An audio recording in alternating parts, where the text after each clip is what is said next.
Hey everyone, I'm Karnak with Star Wars Armada Explained. Thanks for joining me.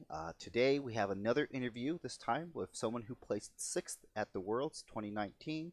We have with us today Ryan. Ryan, thank you so much for joining me in this interview.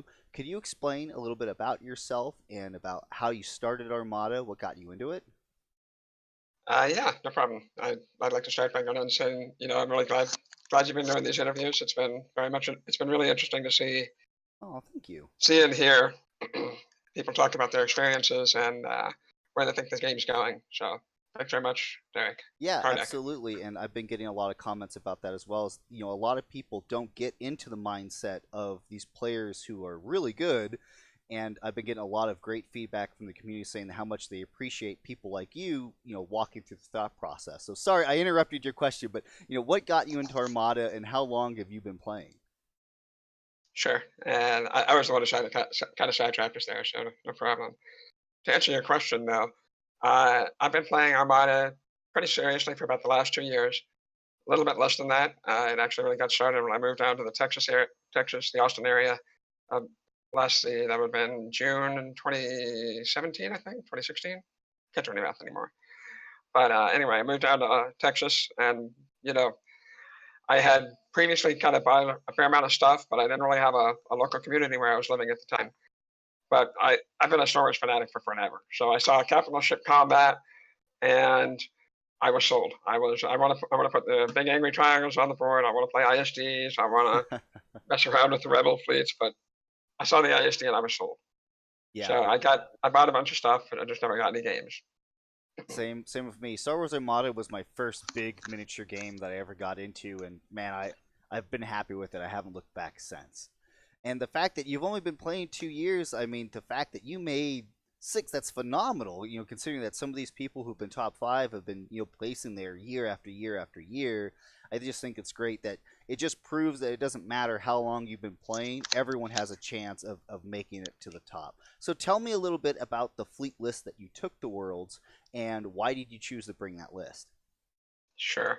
So I ended up bringing my own personal variation of two ship. Uh, that's Thrawn two ship. So ISD, Quasar, and a whole buttload of absolutely disgusting squads. The uh, the chief source of squad damage then is the infamous trio of Morna, Maarek, Jendon, Yep. and they cleaned house all tournament long. They did their jobs. And then my own personal take on the list ends up running actually kind of a few generic slash lighter, cheaper squads alongside those guys. So I had, let's see, TIE Fighter, Black Squadron, Saber, Mauler, Dengar is my other five. Yeah, So, that squad combo that you have. I ran that for quite some time, and I myself personally for Worlds I swapped out Black and the Tie Fighter for Jonas.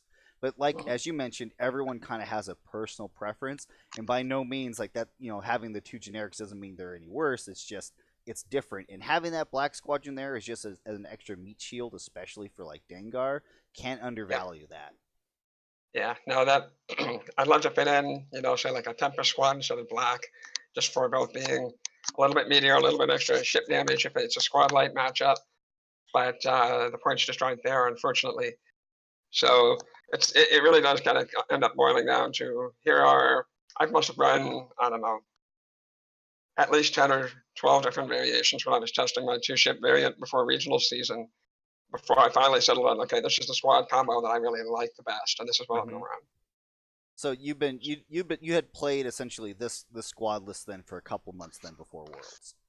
Yeah, no, it was basically from the start of regional season last year, which was what, November? I started prepping sometime in October, so I mixed it up a little bit there, here and there, but it was a good 6 months of consistent testing before Worlds, probably. Yeah, same If I'm thing doing with my math me. right.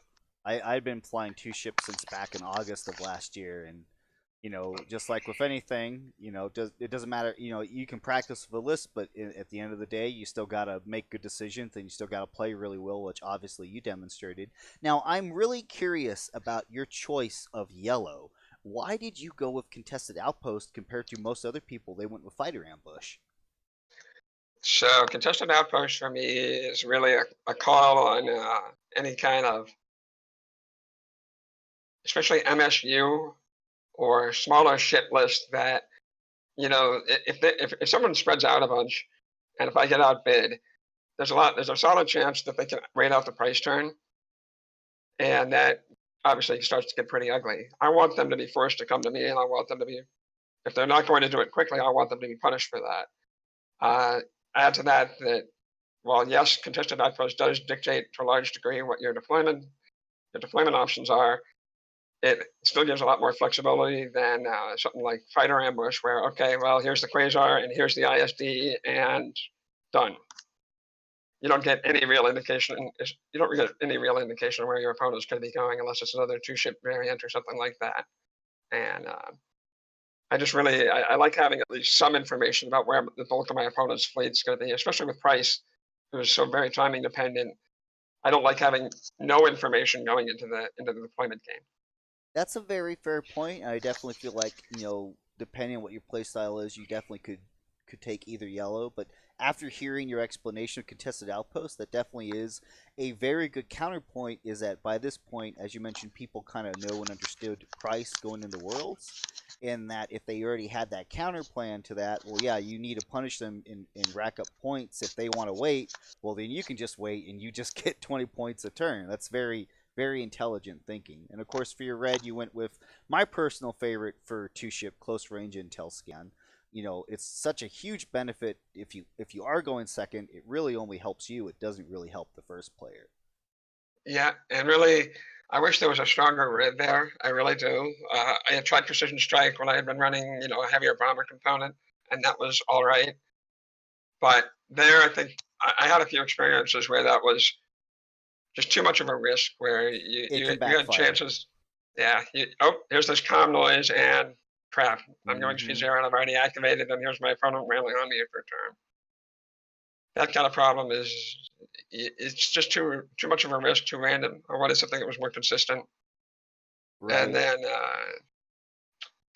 there's just not another really solid raid. I mean, obviously, most one is out.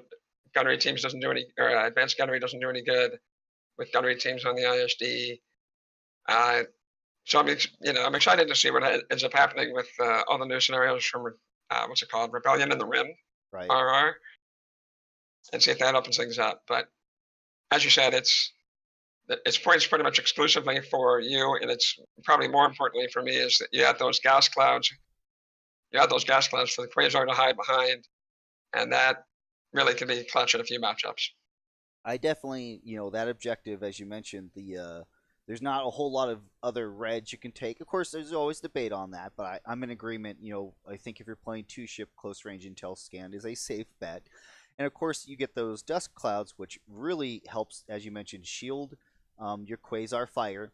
I only think I had one instance where maybe an obstacle helped my opponent, but in all the games that I played that objective, it only ever helped me. I didn't have it help the other player hardly at all. Yeah, no, I think that's a pretty fair assessment.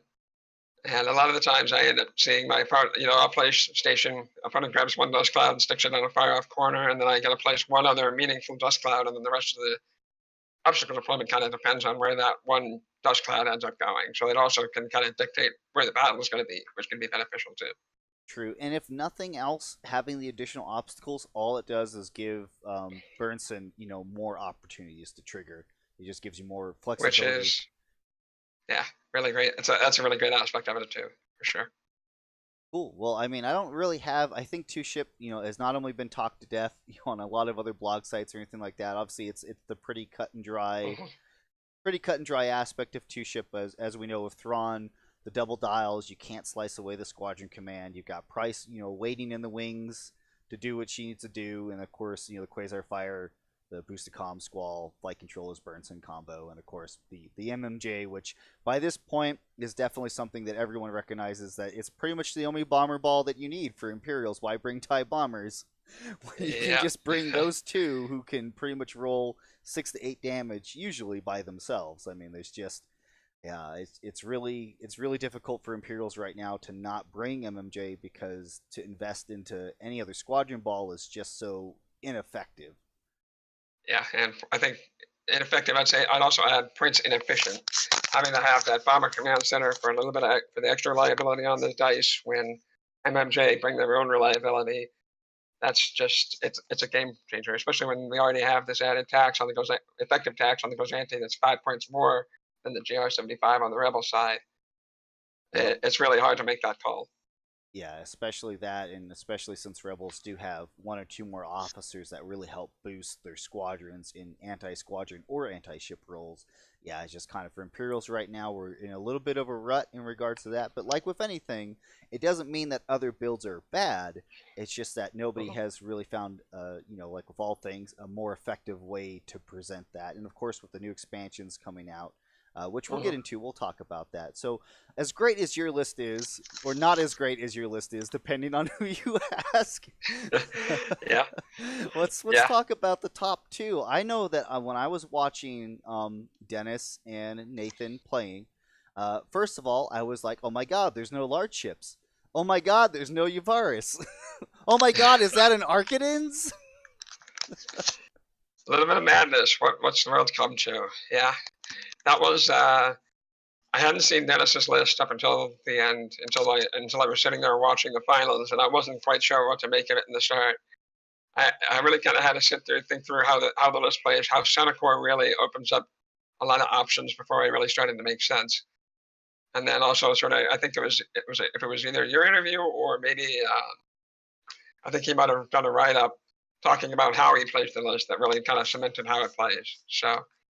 Yes, Dennis did a write-up on the Star Wars Armada forums, and he also did an interview. Yeah, so maybe it might have been a combination of both. I don't remember 100% where you talked about that specifically, but I think he mentioned playing primarily for the 8-3, or if not, opportunistically taking the big win, but looking primarily for that solid 8-3, and especially not giving up points. I think I seem to remember him mentioning his list does not give up points easily. Which I think does not. Very much true.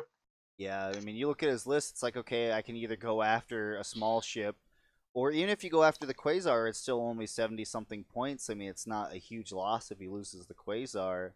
And with the Archidans, essentially effectively speed 4 with the engine techs, like, you've got one opportunity to kill it, and then otherwise it's going to zoom away. And, it was brought up to me, too, that, if you go after the Quasar, well, those squads are still activated through Center Core. If you go after Center Core, well, then the Quasar is still activating squads. There's a no-win opportunity for you there. Yep. No, it's. I'm not sure how I would have played that match if I had gone into it. Probably playing for 6-5, or honestly, seeing as I'm first play, I end up being first player there. Probably the 5-6, and just trying to extract some points from squads and stay alive and try and make up the points in a different match. And that's a great thing too, is that with having Saber, it's pretty easy with Jendon to pop in, hit something, and then pop out. But Dennis, I mean, not to say that Dennis didn't have a plan for that. He absolutely did. He had a plan for 2-ship, and saying one thing is not the same thing as actually doing the thing. Yeah, it would have been interesting. It's a shame we didn't get to play, but maybe I'll catch him on Vassal sometime. Yes, he does. He doesn't frequent too often, but he is on the occasion. So I know that I was very happy to see that it was such drastically different fleet archetypes at the top two. What do you feel like this is going to change for the Star Wars Armada meta? So I think the first thing that springs to mind is that, especially looking at Nathan's list, that rogues have already been kind of seeing a resurgence. At least that's what I've been observing locally, is that they are, previously it was with the cheapness of the Gozanti GR75 squad pushing, it was inefficient to take rogues. But now, especially with Pryce, with some of these combinations that are breaking the activation game, rogues have been making a big comeback, and I think we'll continue to see that as long as Pryce and Bale and all of these other activation shenanigans remain part of the game. The rogues really break up, for example, 2-ship's ability to alpha take, big hit followed by big hit, and that may not necessarily be 2-ship. It can be a high activation MSU spam, something more like what I think it was Yick ran at Worlds last year.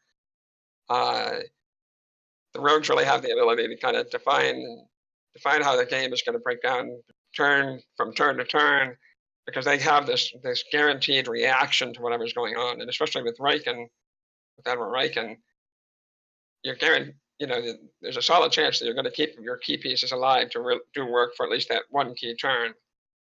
Yeah, because if you focus on trying to kill, a double brace ace if he's got 5 health or more, you usually have to dedicate 4 to 5 fighters to kill one squadron, and then you usually can't knock out a second one to force a choice. So with Riken and Rogues, yeah, even if you kill him, well, he's still going to get that activation. He's still going to punch back. Yep, and it gets really ugly for squad matchup real fast, especially if you're running, either one of generics or especially scatter aces with something like Wedge or what's his dash, any of those high number of blues boosted by Torrent Fire. You can drop Dengar, you can drop Mauler, you can drop a lot of the key Imperial squads, and in those mirror match against Rebels, it's a lot of damage piling in very quickly. Absolutely. So I definitely agree with you that, in the current meta, I still think that there's going to be changes. But of course, by the time we actually get to the new store championships or whatever FFG is calling them, we're going to see not only the SSD, but we're also going to see the new Rebellion in the Rim expansion. And I know we keep really saying super excited about that. Yeah. Yeah. Sorry, go ahead. I keep mentioning these new expansion things. We're going to talk about it. I just want to ask one question before we jump into the new product. So some people have been mentioning about how squads have always been at Worlds. They're always in the top. It always seems like they're everywhere. Some people, of course, believe that squads are being a deterrent to the game. It's making people not having as much enjoyment. Some people feel that squads are just part of the Star Wars experience. I mean, look at Battle of Endor. You look at Scarif. Squadrons play key parts in all those battles. What are your thoughts about squadrons in Star Wars Armada? And do you feel like there should be any changes? So I've kind of got a nuanced view in that. I think especially looking at the world's data, regionals data, I think there's something wrong about how squads end up getting played in the Armada universe right now. They are absolutely one of the most iconic, most thematic parts of Star Wars. I mean, you think about most of the big films; it's really more focused on the squad battles more so than the capital ship combat, at least most of the time, in my opinion. So, making it so that squads are non-viable, making it so that squads are drastically reduced in, their playability is definitely not something we should be targeting. At the same time, I think there's definitely something to be said for the efficiency of squads, for the ability, especially the ability for squads to be a points reservoir that squad light or squadron lists don't have an answer for, except for to table the enemy, to table the opponent. And I think the FAQ was a step in the right direction. So I think that FFG has recognized the fact that this is potentially a problem, something that they need to address, and they're moving in the right direction. What further steps they can take without completely dropping squads off the map, I'm not 100% sure, but I look forward to seeing what they do. I do think something needs to happen. I concur. I think that they've analyzed, and I've been told that they have. I mean, obviously they've seen the regional data. I mean, we can't determine if they're actually going to use that data or not for anything. But to say that they're completely arrogant of it would be not in FFG's interest. So I definitely feel like they're aware of the data, and I definitely feel like we as a player base providing that data to them is only just as beneficial as we can get for them. I definitely feel like they're going to try to make some adjustments or changes. Now, of course, as we know, they're super shy about changing point cost or even really doing any hard errata unless they really have to. So to see how they plan to get around this problem is definitely going to be very interesting and unique. As I mentioned before, it's like Battlestar Galactica. They're like the Cylons. They have a plan. They know what the plan is. They're gonna make changes. I'm glad I'm not a game developer because I would break it. It seems like it's really a fine-tuned balancing act. If you make the wrong changes, it swings way too far the other way, and you have a whole new set of problems you have to solve. And I think we saw some of that with how X-Wing played out. So Yes. long term, it would not surprise me to see sort of an X-Wing-like solution where you start ignoring the points cost that are on the card, and instead you have an app and or a PDF that you look at instead, and that could potentially be the balancing tool that they need. Yeah. On the other hand, we'll see. Yeah, I definitely concur that something that allows them to fiddle with point costs without completely overhauling the game. My personal opinion, I feel that that is a step in the right direction. But of course, we'll just have to quote unquote wait and see. And now to get, of course, as I mentioned before, now we can talk about the new expansions, the new material. A lot of playtesters have been mentioning that some of the things that we've been wanting to see, like being able to bring a medium squad wing, or just to see something different and changed up. And of course, with the new Rebellion in the Rim, 12 new objective cards with brand new keywords and crazy things and space whales and lions and tigers and bears. Oh my! It's going to be super exciting. Space worms, space whales, and what was the last monster they had? Oh They man, had I three don't or know. something, right? There's like three different key elements. Yeah. Oh, they had the black hole thing, right? That's what it was. The Doom Station and the black hole. Yeah, I think they're So called gravity rifts. I'm not quite certain. I can't wait to see. Should be fun. Yeah, I mean, not only do we get new squadron titles for the rogues and villains, but I mean, there's new ship titles coming too. I don't think that hasn't really been talked about too much, but there's new ship titles coming for every single ship in that expansion. I didn't know the extent of it, but I know that the preview image they had, it looks like that is a VSD, and I think I remember seeing on the forum someone was saying that according to Wikipedia, was it was a ship that was upgraded to be faster or otherwise, The Haro, move yeah. differently. Which for the VSD, that is one of the key complaints. So it'd be interesting to see what this new title does.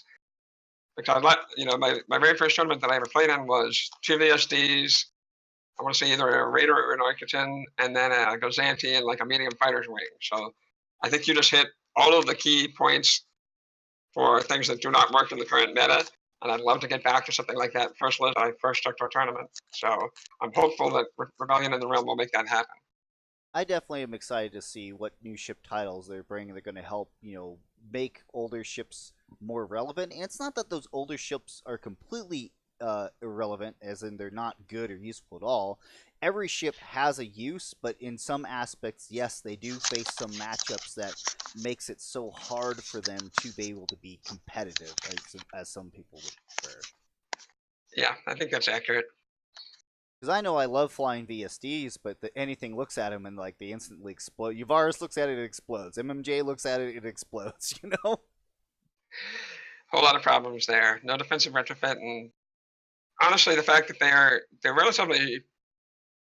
My biggest issue actually was the fact that they just don't have any. They don't have any ability to either force an engagement or to run away if they're getting into a bad situation. The only way to do that, you have to custom tailor your list to making your VSD effective, basically. So then you're spending a bunch of points towards that and not towards directly winning the game. And that for me is the biggest problem with them right now. If they were cheaper, this wouldn't be such a big problem. Yeah, I'm but once definitely. again, market points limit. Yeah, I mean VSD, the potato, the assault frigate, raiders. I mean, there's lots of stuff coming down the pipeline that are really going to help shake things up and I believe make things better. Ultimately for everything. Obviously, of course, SSD being the elephant in the room. It's been delayed. It's been testing for forever. We know it's coming. It is coming. I mean, I saw this thing in person at Worlds, and before I was all like, it doesn't seem so hard. Why is it so difficult? And then once you see this thing in person, you're like, oh man, I can absolutely understand why there's delays for this because there's so much detail into it. It was unbelievable. I took I had to sit there and just admire for a minute. It was unbelievably cool. I'm super excited to see that on the tabletop. And, I've been messing around with the proxying a little bit. I do think it's going to shake the meta up. I'm not sure how competitively viable it will be, but the fact that you've got, this giant points pinata that is the only real good way to get any points out of your opponent's list is going to force some interesting decisions in list building. And I think it will, just by existing, really shake the meta up. Yep, pretty much if you bring squadrons and you run into an SSD, you're going to have a bad day. Yeah, that exactly. And especially any of the, Morna Kee Jendon with the double taps, it's a lot of self-inflicted damage with QLT, with quad laser turrets, Callus, Annihilator, very quickly going to overheat any brace that you might have remaining after doing your Morna rerolls, and it's 2 or 3 damage back plus flak, and it can get ugly very quickly. Absolutely. And so, I mean, as we've already discussed, the new expansions, everything coming out. Oh, and new ships announced. I mean, just, and Clone Wars. I mean, I just feel like it's a great time to be an Armada player. I just really feel like that our faith in our patience with FFG. I mean, I definitely will admit that my patience was getting a little thin, but I still had that hope of like, I know there's something coming. I'm not a play tester. I don't have any, inside knowledge. But I was just like, man, I know that there's stuff coming. I have faith. I know FFG is not going to give up or give up on Armada, but I definitely was starting to feel a little bit of that fatigue of the negativity that was surrounding all that. So I'm just happy we've got the new material coming out. 100% that. It's night and day difference, and we're starting to see a little bit of a local resurgence, I think, partially because of that news. So as long as they keep that coming, I think we're going to be in a really good place. Oh man, I've said this before in other interviews, but I really think Clone Wars is going to be a really big jump in how many people are going to play Armada. Absolutely. 100%. So to get into the final leg of our segment, is there anything about Armada that you want to talk about, or do you? I mean, pretty much just the world is your oyster. What do you want to talk about Armada? Do you have any shout outs or anything you want to give? So I want to touch back briefly on something that we were talking about a little bit earlier about Imperial squad balls. Actually, one of my local buddies down here, Ryan Buzzardo, he came to Worlds with us with a couple other Texas guys. Ended up placing 16th. Did a great job getting there, and actually his list was leveraging TIE bombers in order to to win his games. He had a ruthless strategist, Quasar II demo, 2 Gozantes, and then leveraged Pryce, and made top 16, got his dice, did a fantastic job. We actually ended up unfortunately playing first day, but he came back hard. Yeah, I know. We fly however many hundreds of miles, and we have a rematch of a game we actually just played the previous Saturday when we had a practice tournament. Yeah, it's one of those things. There was a couple of guys who came to the regionals that were like from San Diego or Southern California, and they had to play each other like round 3 in one of them. So it's pretty much like whoever wins here gets to go on to maybe win. The other guy gets is going home. Great, fantastic, wonderful. Yeah, that's just how it is sometimes. I mean, that's just the roll of the dice. It is. Yeah, other than that, the only other shout out I'd like to make, thanks very, very much for Julius, Ben, to me. He really helped me out being my beat stick for the last, 6 odd months, practicing 2 ship. And we both refined. He was running Radis most of the regional season. We really refined that match down to a fine point, generally ending it at best a 7-4. So he was a large contributor to my success at Worlds. It's just having a really high quality opponent to practice against. So thanks to him. I appreciate it. And that really can't be undervalued. Just having someone who can consistently play with, that not only knows your fleet inside out, so we can build fleets to try to counter it and really help stimulate you, but just like with anything, practice, and good practice, not just seal clubbing a baby seal. That doesn't. You don't really learn much from that. Unfortunately not. And I have a hard time taking 2 ship against anything other than a really serious opponent. It just is not a pleasant experience otherwise. And of course, now that Worlds is over, we can start flying. It's in our term we call jank Armada. Worlds is over. There's no need to be serious anymore. So just fly a bunch of silly stuff for the next couple of months. Jank Armada has been fantastic. Truthiness was commentator, and also I think he placed 5th or 7th. I can't remember. He placed 5th.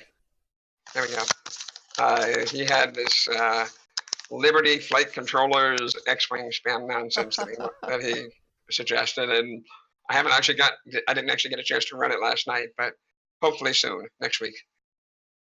Well, that's fantastic. Yeah. Well, Ryan, thank you so much for again joining me on the channel.